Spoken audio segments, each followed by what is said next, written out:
when you start everything right, everything will also end up right.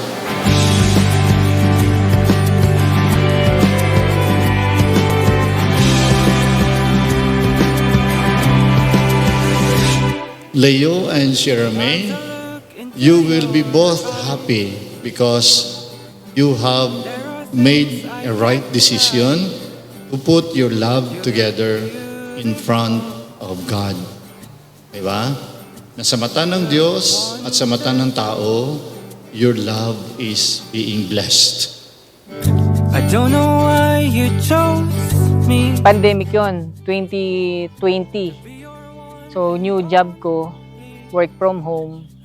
Bali, kailangan ko ng internet, backup internet. Nung pauwi na akong ganyan, may napansin akong parang smart booth, yung nagbebenta ng mga packet wifi. So, nakita niya yung booth namin, tapos Lumapit ako, nag-inquire ako. yun, nag-ano siya sa amin, bumili siya. Eh kasi yung binili niyang SIM, kailangan niyang i-register. Yung load na in-avail niya, kailangan niya. So, tumagal siya ng mga 30 minutes, ganyan. Wala akong intensyon ko lang yung wifi lang talaga. Pero nung syempre, parang na-notice ko may itsura to. Yun siguro napansin niya ako dun sa booth. Medyo nagka-interest ako. Pero siguro interesting na rin. Sometimes I go back to that time, the chance I took to make you mine. You really are beautiful. I'll kiss you if you let me go closer. I can say I live when I'm with you. My heart beats faster when you're around. Always running out of time. I will hold your hand and watch the stars across the night sky.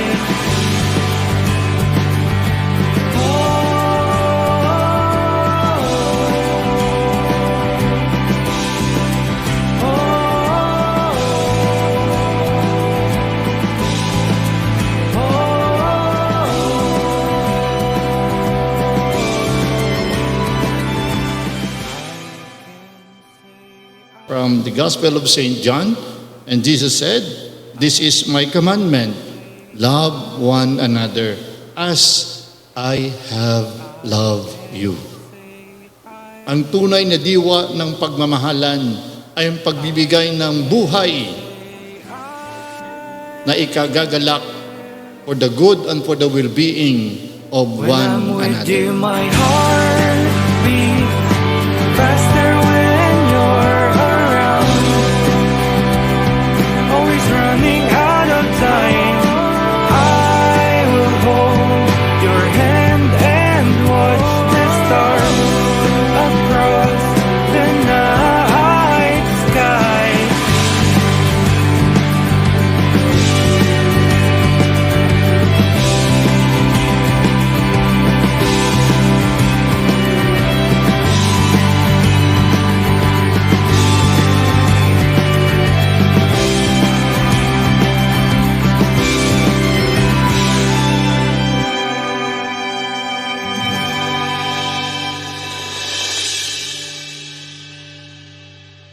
Kinabukasan, nagulat ako.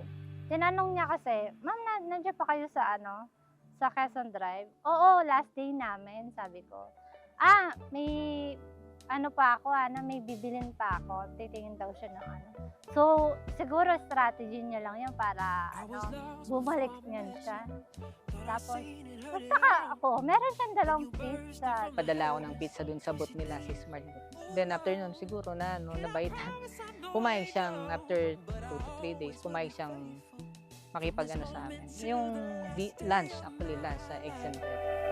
Yun, I know that I've been so wrong so many times, but I know you're the one thing that I got right. 'Cause love's never felt like this. No, no, love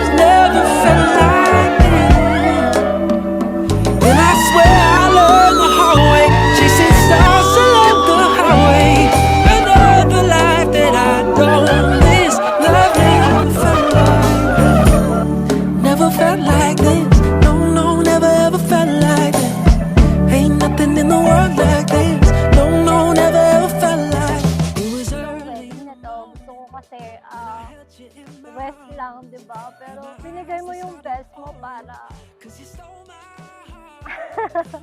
para mapaganda yung wedding natin. Kasi sabi mo nga naman, once in a lifetime lang naman. So, bigay na natin.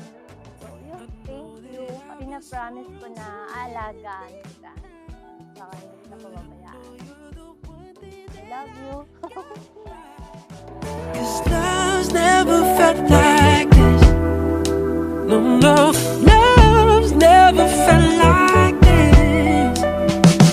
And I swear I learned the hard way, chasing stars along the highway.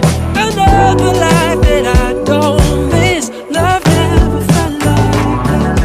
So, love, gaya nga nung napag-usapan natin, kahit anong mangyari is nandito ako para sa'yo, hindi kita pababayaan. Sabi mo nga nagwo-worry ka, pero alam ko na sa akin hindi kita pababayaan, natitiyak ko yun. So, yun lang yan, I love you. Ain't nothing in the world like this. No, no, never felt like this.